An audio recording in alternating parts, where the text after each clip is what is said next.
Should you invest in this stock right now? Let's gauge its business, value its stock, and find its investment grade. I scored the quality of the business on a 0 to 10 scale. It combines the company's PE ratio, its earnings growth, profit margins, ROE, and ROI, giving us a good representation on how good or bad the business is if you were to gauge its quality as a long-term investment. Short-term investors can ignore this quality assessment since your hold time won't be long enough to benefit from its business.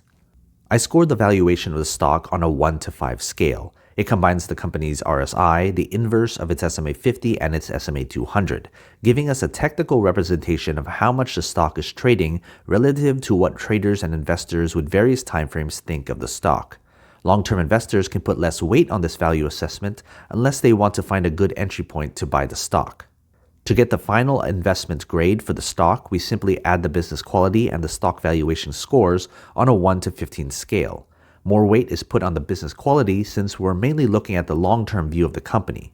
But if you're looking for a combined grade, you'd aim to buy in if the final grade is 10 or higher. I have over 1,000 graded stocks on a spreadsheet that's updated all the time. If you want access, join my Patreon. And as always, take care of your money.